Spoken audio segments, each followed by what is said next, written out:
Welcome, everybody. So my name is Isabella. I'm the music correspondent at the LA Note, and here with me today I have a special guest who's also been featured on the LA Note before, Desarae Dee. So first of all, welcome, Desarae. How are you? I'm doing great, enjoying this lovely heat where I am in Toronto, Canada. How are you doing? I'm doing well, thank you. Toronto. That's awesome. So many amazing artists come from Canada. What do you guys have in your water up there? There must be something in the water. I'm not sure what it is, but it must be something good. So for those of you guys that don't know Desarae, do you want to share a little bit of your backstory and who you are, what you do? Of course, so my name is Desarae Dee, and I'm an instrumental fusion artist. I'm also a producer, a content creator, a music educator.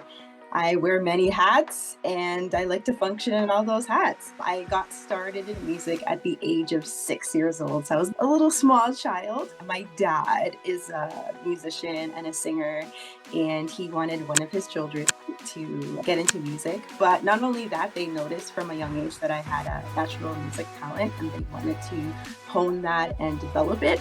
So they put me in piano lessons, which I hated. I was a 6-year-old. I was a tomboy. I wanted to run around with the rest of the boys. I did not want to do music. So my journey was pretty rough for the first couple of years. I had a lot of teachers because either I didn't connect with them or my parents just simply didn't like them. And it wasn't until I think I was about 8.5, 9 years old, and I really wanted to quit. But unfortunately, when you grow up in a Caribbean household, both of my parents are from Jamaica and they're very strict. So once they say you're going to do it, you're going to do it, and there's no way out, unfortunately.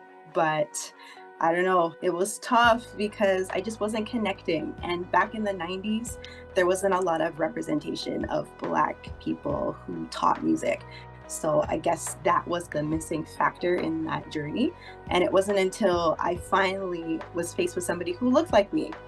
And I remember my first lesson, I cried because I was just fed up and I was frustrated. And she said, no, we're going to work with you. I see that you have a talent and we're going to bring it out of you. And the nice thing about her was it wasn't just about piano, but it was about getting to know Desarae. So who is Desarae? What does she like to do?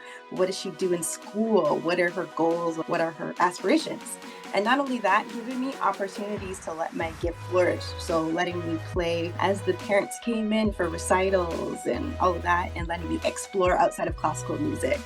I also played in church, so giving me opportunities to help me with some of the church songs that I was learning, popular music, and all of that. So it was nice. Got into high school, the kids used to call me Alicia Keys because I always had my hair braided and I was always in the music room. So I thought it was great that they saw that I had a talent and they wanted to give me song requests and, oh, can you play this song? Can you play that song? So it was nice. And I remember I was in grade 12 and I was trying to decide what I wanted to do career-wise. And I knew that music was something that I wanted to continue to do, just wasn't sure in what aspect. So I remember my guidance counselor telling me, Desarae, when you go to university, do something that you love to do. And those words stuck with me. Went to university, studied music, and at the time I wanted to be a lawyer. So I said, okay, I like music and I like to argue, so let's mesh them together. And it wasn't until my third year university I decided, you know what, I really love music. I don't want to give it up. I really don't want to be a lawyer, to be honest with you. But I also was teaching, and I really enjoyed teaching small kids, teens, adults, all of that, and decided to go to teachers college. And it was in teachers college when I finally said, you know what? I want to actually share my music with people. Rewind back to when I was 15, I wrote my first song and never put it out until, oh gosh, 2016, when I released my first project. But it was until 2014, I was sitting in my dorm room and I was like, you know what? I really want to share my music with people. And that's when I put out my first single in 2014. It was like a gospel song that I wrote. I wrote the lyrics, and I'm not a songwriter. Like, I don't write lyrics. But at the end of putting that song together, I realized that instrumentation was something that I really enjoyed. Creating music without lyrics, it wasn't something that I saw in the industry. And I felt like that was something that was missing from the industry. I felt like the focus is always on the vocalists and the rappers and the producers, but there was never any focus on the instrumentalists solely. And I was like, you know what? I think I want to go in that direction. And of course, again, no representation There were no women musicians when I was growing up in the church. Every church I went to was dominated by men. And when people saw me play, they were like, what is she doing? Because that's not something they're used to seeing. Yeah. And so I wanted to break that stigma in the church of women are just conformed to one thing, just holding a mic and being able to sing. And because you're Black, you automatically should know how to sing because that's what society sees the Black women as. And I wanted to break that stigma. And I said, no, Black women are more capable of just holding a mic. We can produce, we can write, we can play instruments, and we're great at it. And my journey was very rocky. It was not easy because, again, you're trying to share something with the world that's something they're not used to seeing. And a lot of people are closed-minded and they're not very open. So I'd say maybe the first 6 years of my journey was very difficult. And I really didn't see, the changes coming until about 2020 during a pandemic. But honestly, the pandemic showed me so much. And I grew so much. My sound changed everything. That's my story. That's awesome. Wow. So from your parents even putting you through school and very young age, that alone is a blessing because not a lot of people have that support. And it sounds like you have that supportive background also where you went to school, you did what you actually loved. And I'm sure a lot of people will be able to relate with the fact that a lot of people are told, go become a lawyer, go become a doctor. But really it's what you want to do and what makes you happy. So that's really inspiring. And then also like just going through and really paving your own way, knowing that there's all this adversity and knowing that there's no one's really doing it. And that takes a lot of courage and bravery. So that's really cool. And that's really inspiring. As a music educator, that's also even more inspiring for the younger women and the younger girls in school to even look up to you. With your music, do you also mentor people? Do you take on mentees, or is it just educating people through TikToks? I have women who do approach me and they ask for advice and whatnot. I don't really have anybody that I'm mentoring right now, but I am open to mentorship. But I also teach as well too. So there's a lot of little girls out there who want to be superstar musicians, and I feel it's my job to build them up and encourage them and help them reach their goals. Yeah, absolutely. It's so empowering. Do you have a course or are you working on a course? So right now I've been posting like just TikToks just to help out the mass. But in that I've booked clients for piano lessons because I do teach virtually as well as in person. So I do have overseas clients that I teach in the States, and I have clients who I teach outside of the province that I live in as well. So it's always nice to have that one-on-one instruction because a lot of people prefer that. I am working on some stuff behind the scenes in terms of putting a course together, but for right now, I'm just trying to get out little bits and pieces for anybody who needs like that quick tutorial. No, that's really empowering. That's really awesome.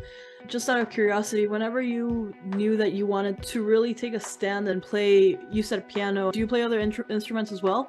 I do, yeah. What other instruments do you play? So in total, I play 15. Whoa. Whoa. When I was in school, I had my secondary instrument, and I believe it was the trumpet I started off with in grade 6. And to be honest, I hated that instrument. But unfortunately, that was the instrument that I was given because I didn't have a choice. And it wasn't until I got into grade 7, 8, so middle school, and I switched to the saxophone. So that became my secondary instrument. I actually have my own saxophone. And because I learned the saxophone, it was easy for me to pick up the other woodwind instruments. So I also play the flute and the clarinet, the bass clarinet, all those other woodwind. And then because I played trumpet, even though I hated it, I still played it. But it helped me learn the other brass instruments. So French horn, trombone, tuba, euphonium, I play all the brass instruments. And then while I was in university, I learned how to play the violin through taking a string for non-majors course and also taking a strings pedagogy course. So I can play a little bit of violin, a little bit of viola, a little bit of cello. And then percussion, I can't play the whole drum kit yet. I'm working on it. And then I also learned how to play the steel pan. So I played the steel pan as well too. And I took a course at university for 2 years and learned how to play the steel pan. And because my dad plays guitar, I play the bass guitar and the acoustic guitar and all the keyboard percussion, marimba, xylophone, you name it, recorder. Wow. But it's nice because in my production, I can use those things Yeah. right? Yeah, no, that's a lot more knowledge than the average person. What is one instrument that you haven't learned yet and you're like, I wish I could learn that? Or you got them all? Let me see. No, I think there are instruments that I don't think that there is one that I haven't learned. I think for me, it's going back to some of the instruments that I never fully got to learn. Like, for example, the violin. I've always wanted to get like the vibrato. I always struggled to get that. I can play it, no problem. It's just making it sound nice. Yeah. Yeah, I know for sure that is something that I want to get. And I've never tried the upright bass, so that's definitely something that I would like to learn as well. Yeah. Wow. That's really cool. For anyone that wants to get into music or wants to learn their first instrument, what is one piece of advice that you could give them? Don't be afraid to make mistakes.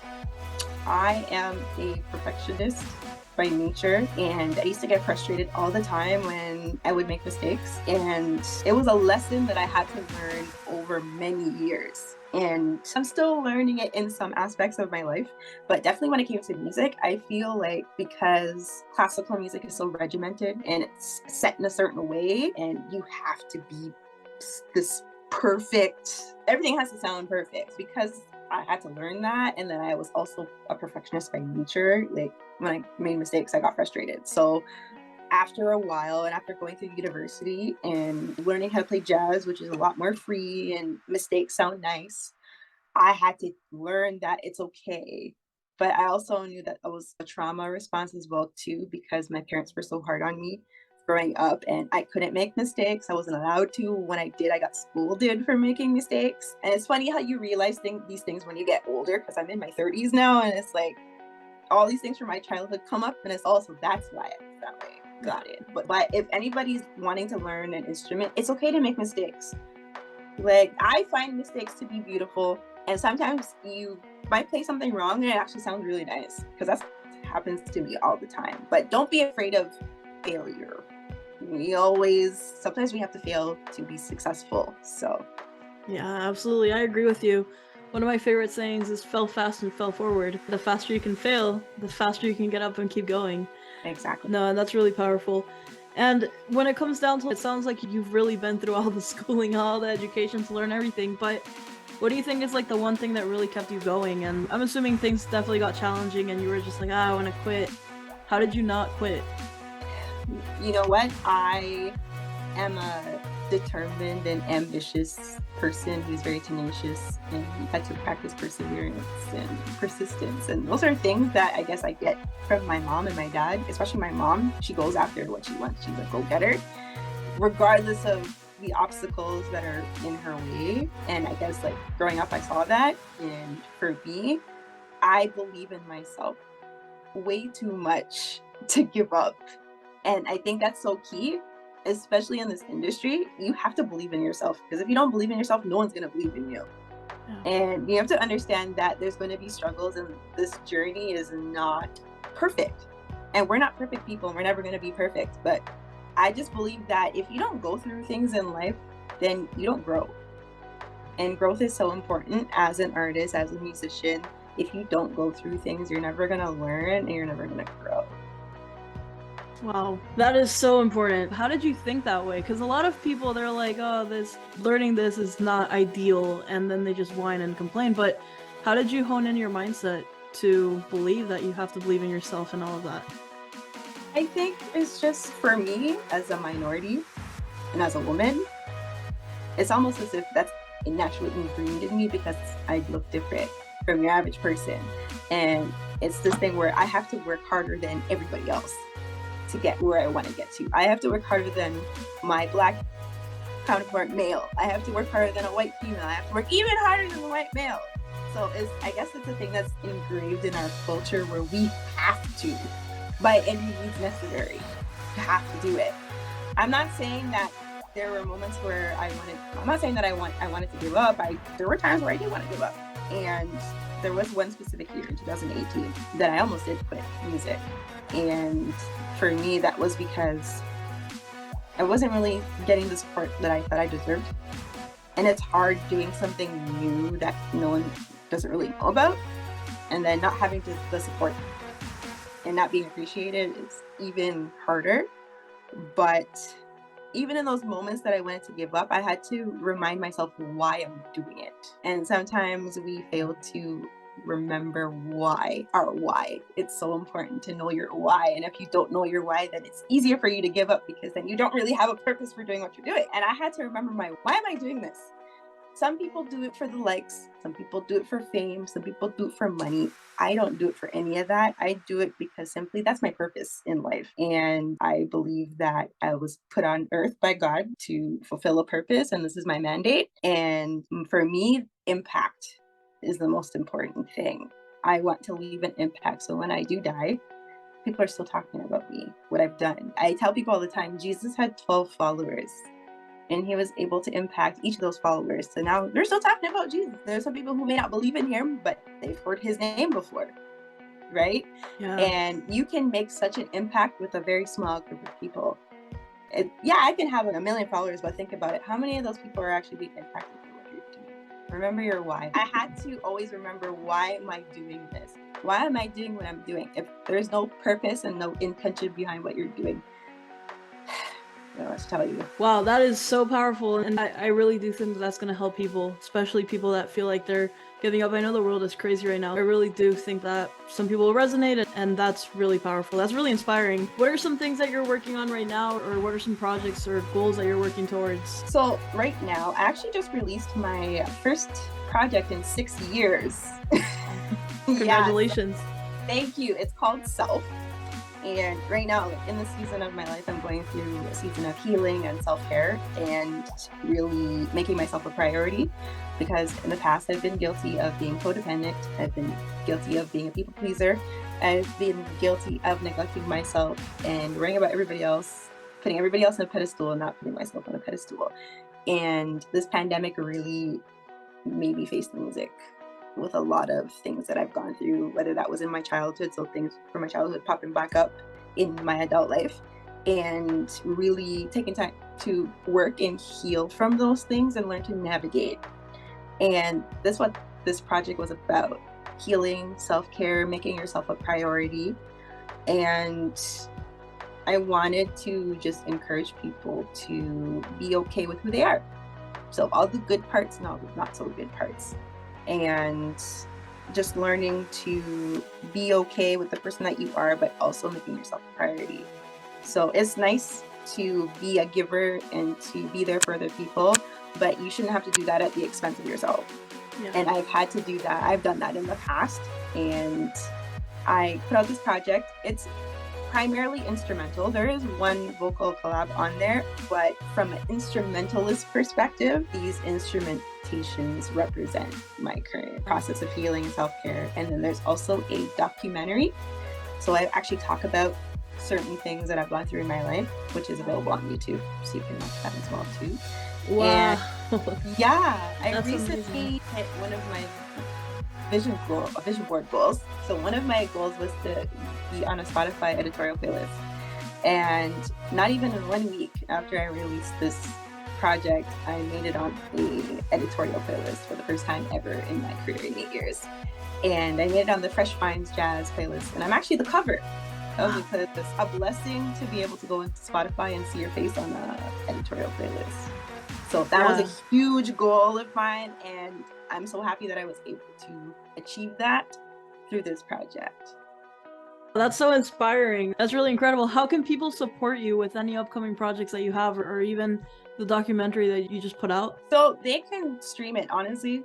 Yeah. Play, stream it, watch the documentary, leave some comments, let me know what you thought about it, share it. That's it, really. I always think, imagine if all of us actually just shared each other's things, supporting each other in that way, in our own communities, right? Not everybody is quick to support all the big name people, but imagine if we all actually supported all the independent artists. Like, you stream my stuff, I stream your stuff. Yeah, and I think this is a big thing, and I'm glad you brought that up, because I think a lot of people are just so quick to support the big names, and they forget that they can actually make a bigger impact by supporting the local community, and not even have to be local because of the internet nowadays. But no, that was all empowering and very powerful. What is your social media? How can people contact you and follow you? So everybody can follow me on all social media platforms at this point because I'm everywhere. Desarae Dee Music, so DESARAE D Music, everywhere. Facebook, Twitter. I'm the most active on Instagram, TikTok. Awesome. And if you want Really cool. lessons, if you're interested in lessons, production, collaborations, you can contact me. Awesome. Thank you. Before we head out, do you have any parting words? Any last thoughts you'd like to share? So there's one thing I would love to share. I know a lot of people ask me this all the time. They're like, how are you like able to post so much on and have all this content? And I said, it's all about being consistent, right? Once you know your niche and you know what your audience and your supporters like, Yeah. being consistent and posting. So that means making one post a week and being dedicated to posting once a week. Do it. Yeah. I've done a lot of content. If you go on my YouTube, you'll see for yourself. I had a cover series. I'm on a hiatus right now because of other things that I'm working on, but I did a cover series called Cover Tuesdays. So I dedicated every single Tuesday for the past 5 years, posted a cover.